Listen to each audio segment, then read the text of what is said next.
Hello friends and welcome to my channel learn and grow everyday with Snigdha.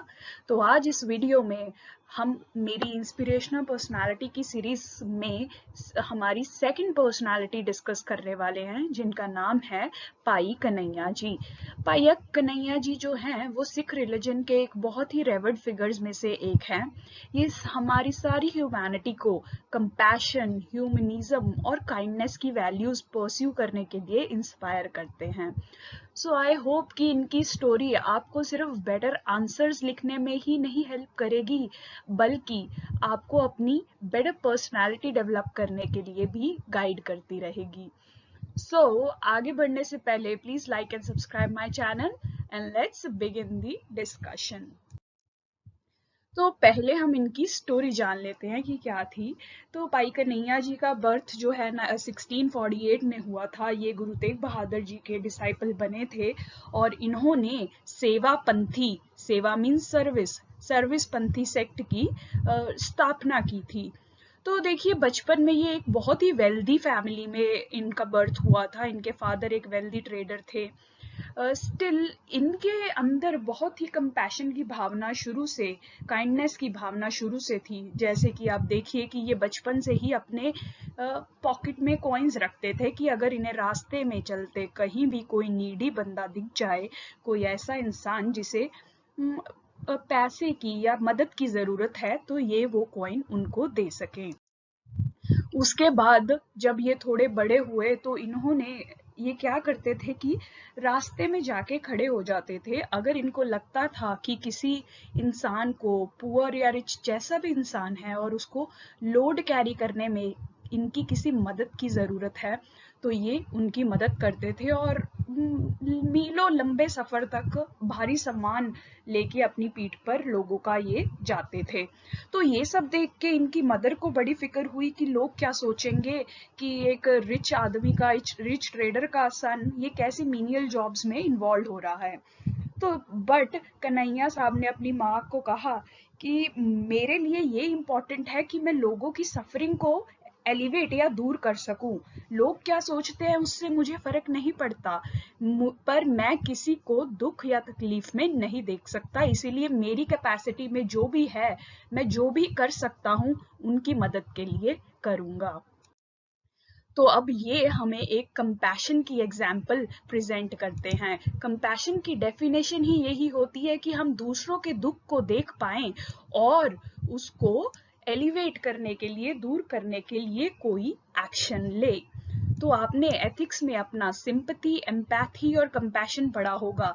इन तीनों में यही difference है कि ये एक प्रोग्रेसिव काइंड ऑफ फीलिंग या वैल्यू है। सिंपैथी में आप दूसरे को सिर्फ, जैसे कि सॉरी फील करना, अगर कोई दुख में है तो आप उसको सॉरी फील करते हैं कि हाँ, वी रिकॉग्नाइज कि आपके साथ गलत हुआ है या बुरा हुआ, वैसे वाला।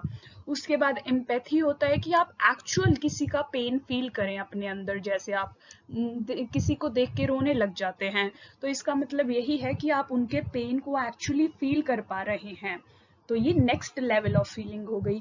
उसके बाद finally compassion, and the most required जो आज की डेट में है ह्यूमैनिटी में, वो है कंपैशन, जिसमें आप सिर्फ दूसरे का दर्द फील ही नहीं करते, but you also take an action to elevate दूसरे की सफरिंग्स को खत्म करने के लिए आप एक्शन भी लेते हैं, जैसे पाई कन्हैया जी ने लिया है।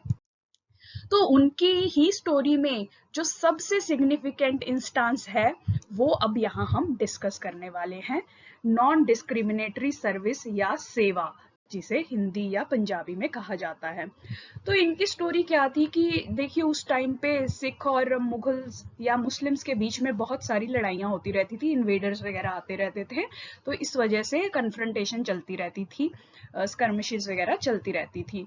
तो तब क्या होता था, बैटल फील्ड पे ये देखा जाता था कि पाई कन्हैया जो है ना, अपने साथ ही ये वाटर पाउच, गोट स्किन का बना वाटर पाउच, जिसे मशाक भी कहते हैं, ये पिक्चर में आप देख सकते हैं, ये लेके घूमते थे। और जो भी डाइंग या वुंडेड सोल्जर होता था उसको पानी पिलाते थे और पानी पिलाने की सर्विस देते थे। ये नहीं देखते थे कि वो सोल्जर सिख है या मुस्लिम, इस बात की डिस्क्रिमिनेशन ये नहीं करते थे। ये सिर्फ उन्हें पानी पिलाने का अच्छा काम जो है करते थे। अब ये देख के बाकी जो सिख सोल्जर्स हैं उनको फिक्र हो गई। वो गुरुजी के पास जाते हैं, गुरु गोबिंद सिंह जी के पास, और उन्हें कहते हैं कि देखिए ये बंदा तो एनिमी के, दुश्मन के सोल्जर्स को पानी पिला के रिसरेक्ट या रिवाइव कर रहा है, उन्हें लाइफ फिर से दे रहा है ताकि वो फिर से खड़े हों और हमसे लड़े। तो गुरुजी ने इनको बुलाया कन्हैया जी को और कहा कि भाई ये जो कह रहे हैं क्या ये सच है? कन्हैया जी ने कहा, जी गुरुजी ये बिल्कुल सच बात है। मैं जब बैटलफील्ड पे होता हूँ, मुझे ना मुगल दिखता है, ना मुस्लिम दिखता है, ना सिख, मुझे तो एक मरता हुआ इंसान दिखता है। तो मेरा धर्म यही कहता है, मेरा गुरु यही कहता है कि मुझे उस इंसान की मदद करनी है।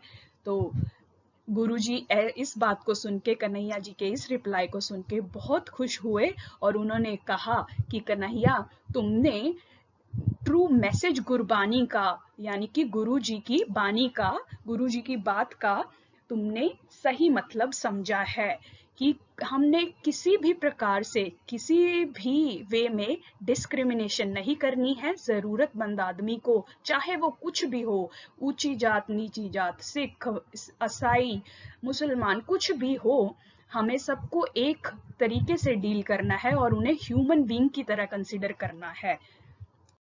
तो इसी से द कन्हैया प्रिंसिपल्स का जन्म हुआ। ये 5 प्रिंसिपल्स जो आप अपने आंसर्स में लिख सकते हैं, अपनी पर्सनालिटी में भी इम्बाइब करने की कोशिश कीजिए। सर्व सेल्फलेसली, जिसे हमारे हिंदू धर्म में निष्काम कर्मा भी कहा जाता है। तो आप without expecting anything in return, किसी भी एक्सपेक्टेशन से आप नहीं बंधे होने चाहिए। आप सिर्फ कर्म करेंगे, आप दूसरों की सेवा करेंगे या आप दूसरों की हेल्प करेंगे, उनकी हेल्प करने के लिए, उनकी सफरिंग को खत्म करने के लिए। इसलिए नहीं कि आपको लाभ होगा, इसलिए कि उनको लाभ होगा आपकी थोड़ी सी मदद कर देने से।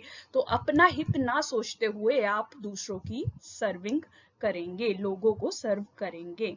उसके बाद ट्रीट ऑल इक्वली, हर किसी को इक्वली ट्रीट करेंगे। कोई भेदभाव, कोई प्रेजुडिस, कोई अपने दिमाग में अंतर नहीं रखेंगे। जाति, धर्म, जेंडर, रेस, कास्ट, कम्युनिटी, जो हमारे आर्टिकल 15 में सारा कुछ लिखा है, आप उस बेसिस पे सबको इक्वली ट्रीट करेंगे। हमारे कॉन्स्टिट्यूशन के आर्टिकल 15 में भी सेम ही लिखा है।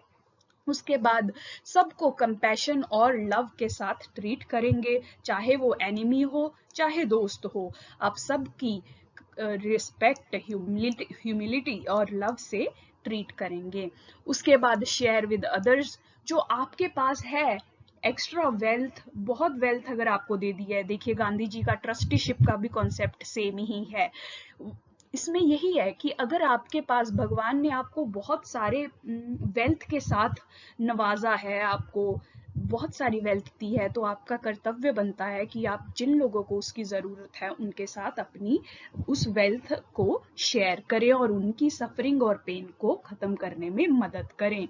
तो सिखिज्म के ये 3 पिलर्स आप हमेशा याद रख सकते हैं और अपने आंसर में, एथिक्स के स्पेशली आंसर्स में लिख सकते हैं। नाम जपो, कीरत करो एंड वंड के छको। नाम जपो मतलब गॉड का सिमरन कीजिए, भगवान को याद कीजिए, भगवान की वैल्यूज को याद करते रहिए पूरा दिन।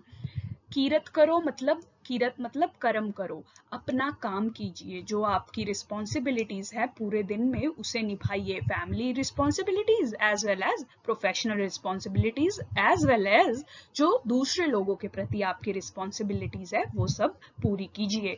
उसके बाद वंड के छको, वंडना मतलब टू डिस्ट्रीब्यूट, तो दूसरों के साथ अपनी वेल्थ या अपने एफर्ट्स को शेयर करें। तो ये आप बहुत ही की लाइन है सिखिज्म की, ये आप हमेशा यूज कर सकते हैं अपने आंसर्स में और अपनी लाइफ में भी।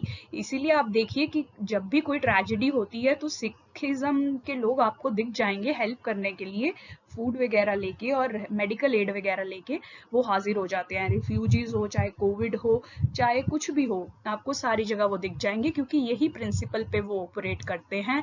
नाम जपो, कीरत करो और वंड के छको। उसके बाद सेवा, वही कि आपको सबकी हेल्प करनी है, सबकी सफरिंग्स को दूर करने में उनकी मदद करनी है हर तरीके से, जैसे भी आप कर सकते हैं। तो ये इनकी लाइफ इससे हमें सीखने को मिलता है। देखिए, पाई कन्हैया जी की कंट्रीब्यूशन को रिकॉग्नाइज करते हुए इंडियन गवर्नमेंट ने 1998 में ये स्टैंप भी उनकी रिस्पेक्ट में लॉन्च की थी। तो आप समझ ही सकते हैं कि ये कितनी इंपॉर्टेंट पर्सनैलिटी है। So that was all for this discussion. Hope this helps. Please like and subscribe my channel for more such informative videos, and thank you for watching.